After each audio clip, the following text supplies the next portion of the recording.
La dernière fois, on s'est connecté avec le protocole SSH de manière sécurisée à notre serveur afin de pouvoir s'y connecter et commencer à pouvoir l'administrer.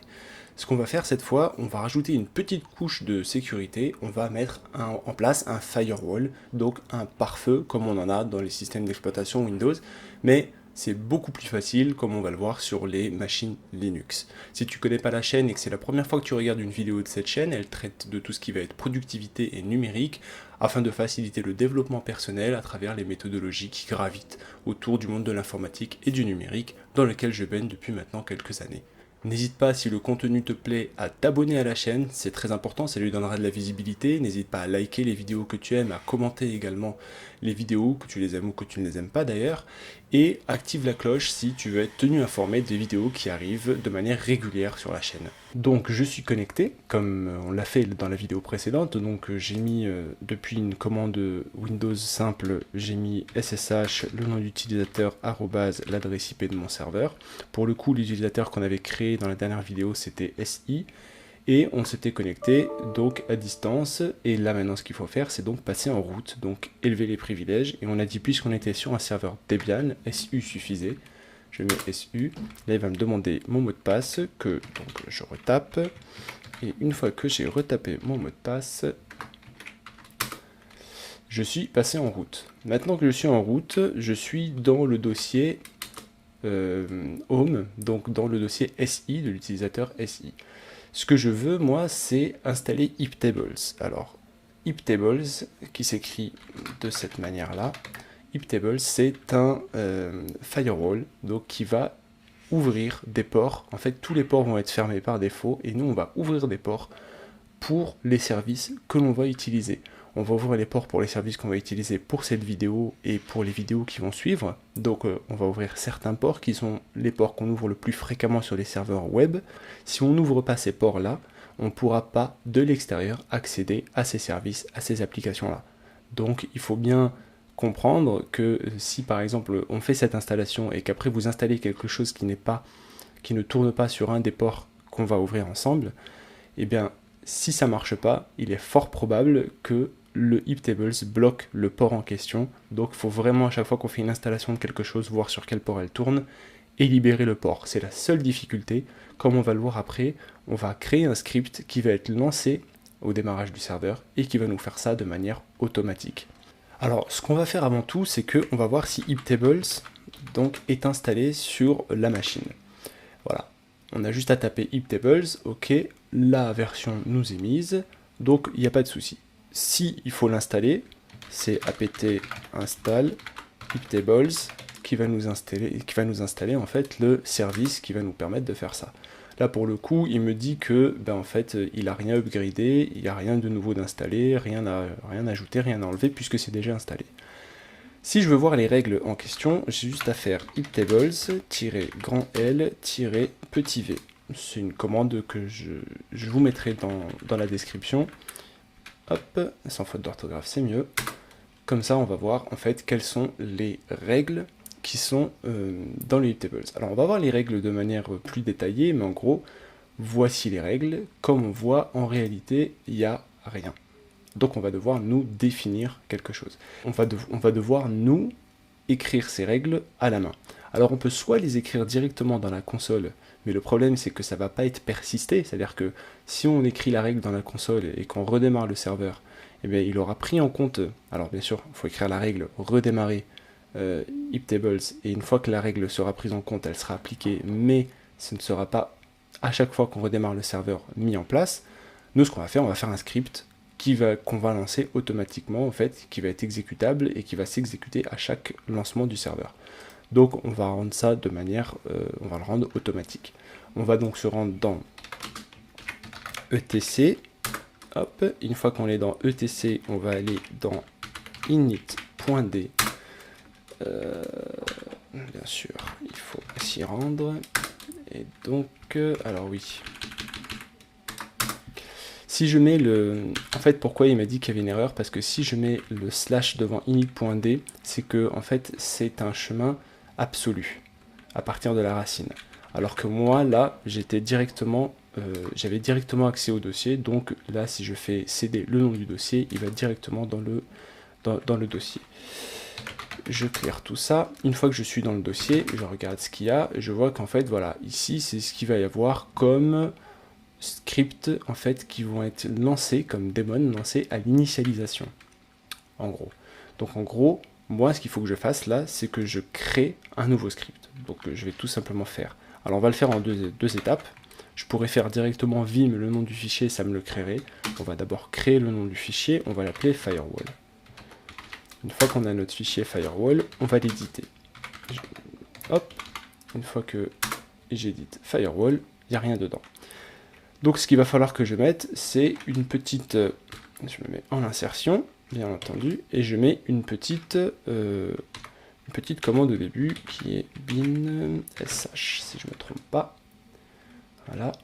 Donc ce petit truc en fait que je rajoute au début de mon script va me dire que c'est un script qui va pouvoir être exécutable. Il va le reconnaître comme quelque chose d'exécutable. Nous, ce qu'on va faire dans un premier temps, c'est qu'on va tout réinitialiser. Pour tout réinitialiser, on va rajouter la commande suivante. iptables-t filter-f. Ça, en fait, ça va réinitialiser tout ce qu'on va avoir comme règle. Puisque nous, on veut des nouvelles règles. On peut aussi vider des... et on va reprendre exactement la même chose. iptables-t filter-grand X. Là, en fait, on va revider les règles qui vont nous être personnelles, que nous, on aura mis de manière personnelle. Ensuite, ce qu'on va faire, ces deux commandes-là, c'est pas très important de les... Hop, là, par contre, c'est important de les taper comme il faut, mais c'est pas très important de les comprendre de manière approfondie. Ce qui va être important de comprendre, ça, c'est les choses qu'on va mettre au début du fichier. Ce qui va être important de comprendre, ça va être les règles qu'on va mettre à partir de maintenant, qui vont nous expliquer, enfin, nous expliciter comment le firewall va marcher. La première des règles, en fait, c'est que, alors à chaque fois, ça commence par iptables, parce que on est bien d'accord que en fait, chacune de ces lignes peut être tapée directement dans la console. Là, ce qu'on va faire, c'est qu'on va mettre dans un fichier un ensemble de lignes qu'on pourrait taper dans la console, mais qui va être lancé d'un seul coup au début. En fait, c'est donc un langage bash, c'est du langage compris directement par le serveur, qu'on peut soit taper en ligne de commande, soit lui dire, bah, écoute, toutes ces lignes de commande, tu les lances au début, ce qu'on a choisi de faire.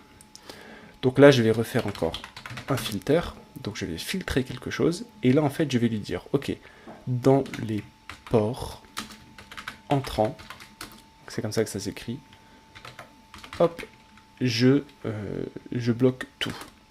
Je refais la même chose, iptables t filter grand P forward, donc c'est de la redirection. Également, je bloque, et là je vais bloquer tout ce qui va être sortant. Donc ça va être la même chose, T filter, et là je vais mettre P, si je me trompe pas, c'est output, et je drop. Vous inquiétez pas, le script je vous le mets à la fin, hein. C'est vraiment pas nécessaire de tout connaître par cœur, c'est juste qu'en fait c'est bien de l'avoir compris pour pas lancer n'importe quoi. Après ça va être que du copier-coller de lignes en rajoutant les ports comme on va voir. Là ce qu'on veut faire, c'est qu'on va rajouter maintenant deux petites lignes. Ces petites lignes en fait vont nous permettre de garder les choses comme elles sont et de ne pas casser en fait les connexions qui sont déjà faites. On va taper ces deux lignes, hop, rapidement. Donc en input, donc en entrant, m state, hop, related.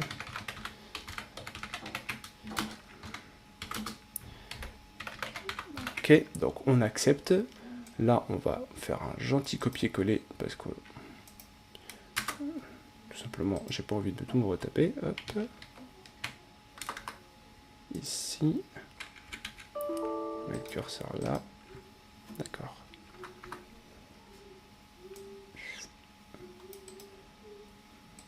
Voilà. Donc là, ce que je vais faire, c'est que je vais faire exactement la même chose, mais sur tout ce qui va être règle sortante. Une fois que j'ai ça, je vais passer à ouvrir les ports. Puisque là, en fait, j'ai tout fermé. Je veux maintenant ouvrir des ports. Le premier port que je veux ouvrir, c'est le port pour voir si je peux pinguer mon serveur. Pinguer, ça veut dire, en gros, je vais lui envoyer un ping. C'est simple, la commande, c'est ping suivi de l'adresse IP. Ça veut dire, hello, est-ce que tu es là? Est-ce que tu marches? Et ça, en fait, ça tourne sur un port. Et c'est le port, donc en fait, qui utilise le protocole ICMP. Donc, on peut tout simplement faire iptables tfilter, donc on commence à connaître la syntaxe, input, le port de cette fois le protocole ICMP, hop, j'accepte. Maintenant, une fois que ça c'est fait, je vais refaire la même chose, et cette fois je vais le faire en output. Ok, ces deux lignes sont mises, elles me signifient donc que le ping va pouvoir être exécuté. Il y a aussi autre chose qu'il faut faire, c'est qu'il faut permettre en fait à l'ordinateur, au serveur, de se trouver lui-même. C'est-à-dire l'adresse plus communément connue sous localhost. Et bien en fait, ce localhost, c'est je me demande à moi-même si j'existe. Ce je me demande à moi-même si j'existe s'appelle le loopback. Et donc il faut également faire hop, la même chose, donc on va ouvrir pour le loopback. Et donc le loopback, en fait, ici, ça va être LO. Donc il nous le faut également en input, mais il nous le faut aussi, hop, en output. Donc entrant et sortant. Hop, ici, output. Ok, donc maintenant que j'ai tout ça, qu'est-ce que je vais faire?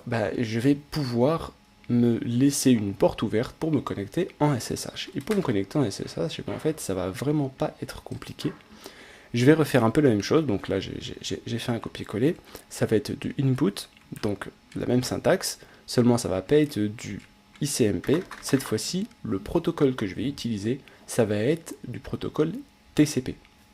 C'est le protocole TCP sur IP, c'est le protocole en fait qu'on utilise pour communiquer sur l'IP. On va passer un peu les explications techniques et on va pas s'attarder là-dessus, mais en gros, c'est le protocole pour transporter les paquets sur de l'IP, donc comme sur l'internet, comme on le connaît, donc avec le protocole IP, adresse IP qui se reconnaissent entre elles. Donc en fait, ce qu'on va faire, c'est qu'on va dire, tu autorises une entrée avec ce protocole TCP sur le port, et là on va spécifier le port, et nous le port qu'on avait spécifié c'était le 1, 2, 3, 4, si je ne me trompe pas, puisque je me suis connecté, oui c'est bien celui-là. Et je vais faire la même chose, donc je vais aller refaire la même chose, hop, ici, en output.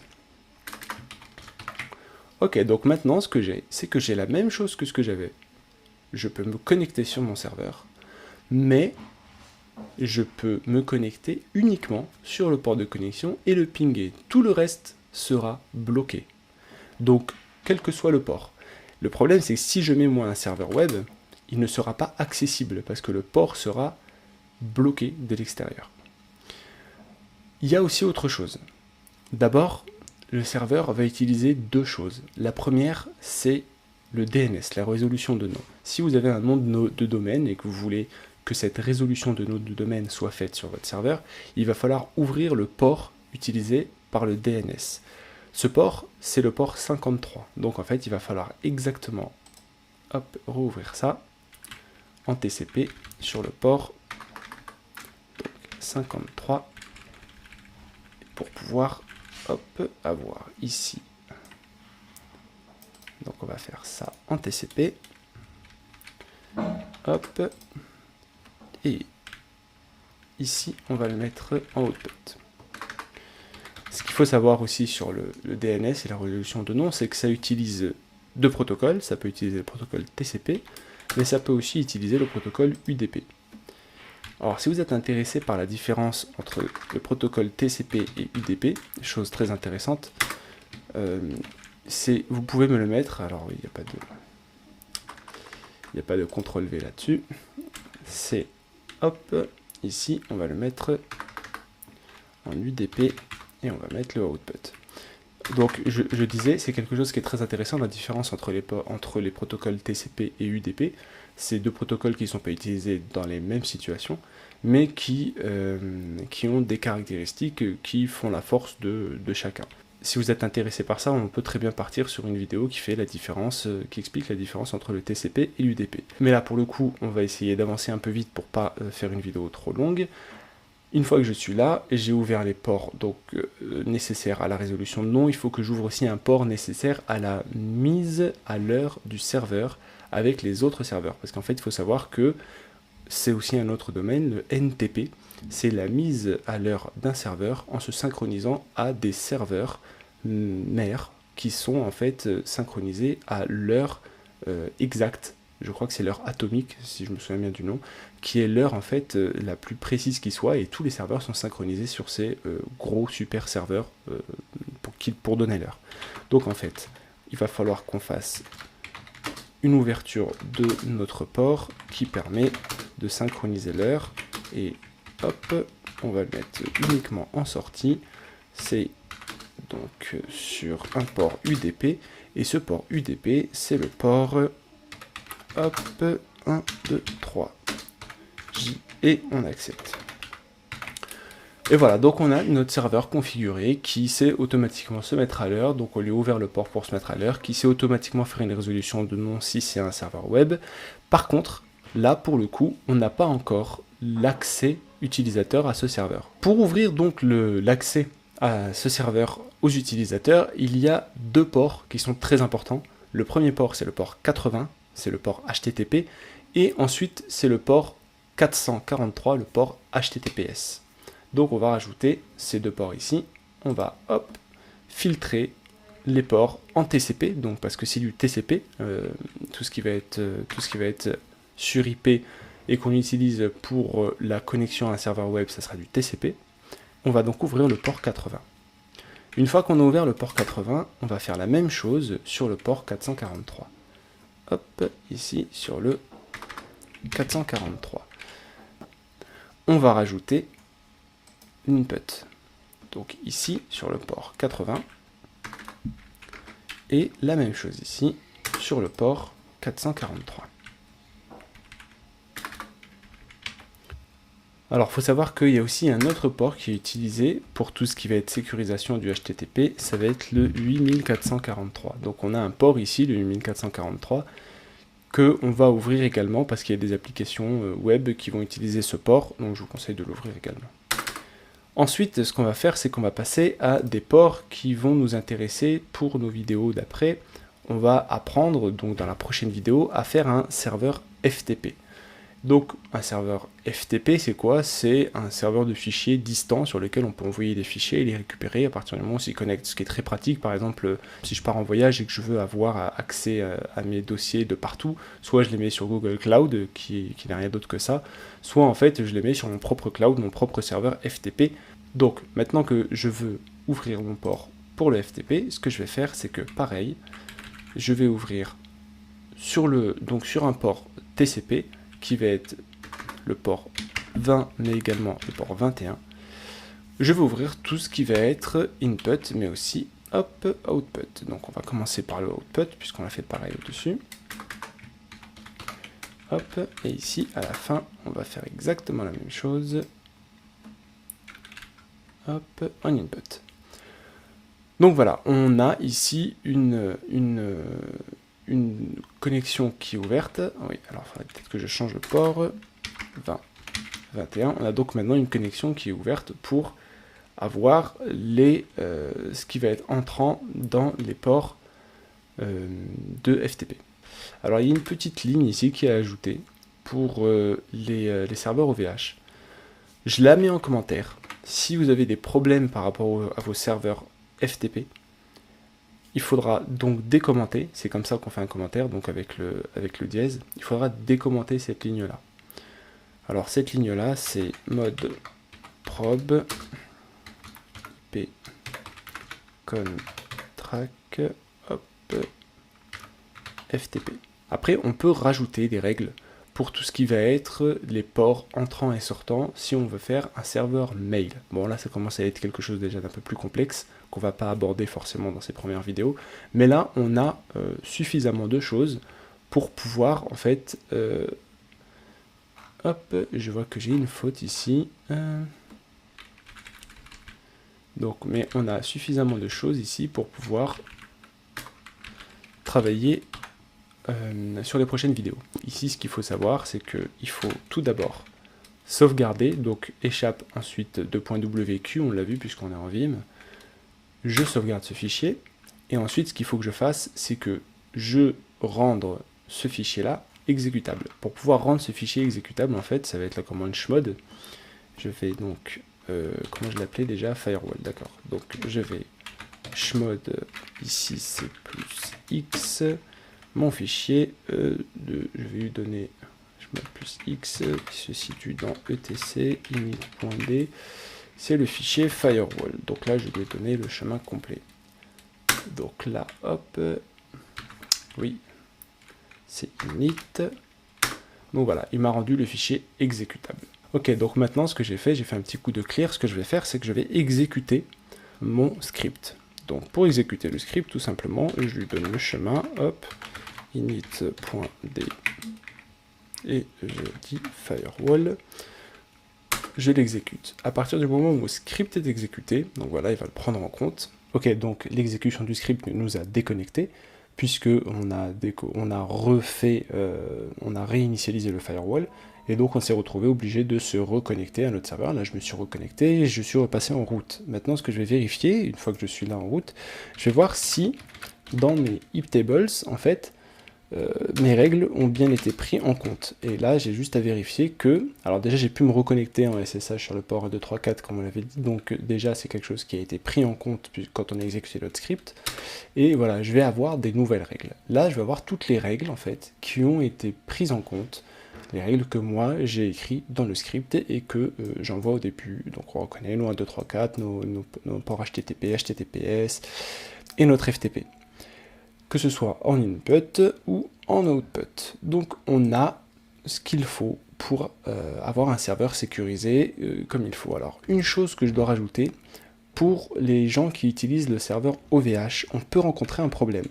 Ce problème peut agacer, parce qu'en fait, si vous rencontrez un problème et que vous n'avez plus accès en fait en SSH à votre serveur, vous devez le redémarrer depuis votre interface OVH, et une fois que c'est redémarré depuis votre interface OVH, réaccéder à votre serveur, et vous allez vous rendre compte qu'il y a quelque chose que vous pouvez rajouter dans le script.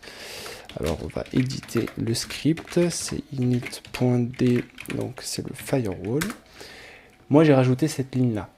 Hop, iptables, donc en output sur le port TCP 3260, et il faut qu'il puisse établir une nouvelle connexion, et j'ai vu ça dans la documentation. Ensuite, une fois qu'on a tout qui fonctionne bien, on a vérifié qu'on peut se reconnecter, etc., on va sortir de là. Ok, donc maintenant, voilà, on a un service, iptables, qui nous fait office de pare-feu, qui va nous fermer les ports, nous ouvrir les ports, et qui va le faire de manière donc automatique, comme on l'a fait dans notre fichier de configuration. Si on veut changer tout ça, si on veut rajouter un port, si on veut enlever un port, tout ce qu'il nous suffit de faire, c'est de modifier le fichier, de le réexécuter. Et si on veut par exemple bannir temporairement, si on veut le faire temporairement, c'est-à-dire si on veut temporairement bloquer l'accès à un port ou quelque chose comme ça, on le fait directement dans la ligne de commande. Donc comme j'ai dit, on fait notre iptables, t, on fait par exemple notre output si on veut que ce soit quelque chose qui arrive, et après on va mettre le port, si c'est du TCP, et ainsi de suite. Donc voilà, faut bien comprendre que ce à quoi sert ce service. Voilà, un firewall c'est rien de plus et rien de moins que ça. Il y a d'autres manières de sécuriser un serveur, bien entendu. Là on a juste bloqué certains ports, mais avec un scan on peut facilement voir quels sont les ports qui sont ouverts et quels sont les ports qui sont fermés. Là c'est vraiment pour éviter que on vienne nuire sur notre serveur, essayer de rentrer dans notre serveur par des portes qui sont... voilà, ça ralentirait notre serveur que de laisser des ports ouverts qui répondraient à chaque fois à quelqu'un qui veut se connecter. Donc en fait on ferme le maximum de ports, histoire d'avoir un serveur au mieux disons, au maximum dans la maîtrise. Donc voilà, ça c'était la vidéo sur tout ce qui était Firewall. Si la vidéo t'a plu, n'hésite pas à liker la vidéo. Surtout, abonne-toi à la chaîne pour lui donner de la visibilité, pour la faire connaître, c'est super important. Et si la vidéo ne t'a pas plu ou si tu as des choses à ajouter, n'hésite pas à commenter. Si elle t'a plu, bien sûr aussi, mets-moi un commentaire, ça fait toujours plaisir. Et je te dis à la prochaine vidéo dans laquelle on va installer donc notre serveur FTP. Ciao.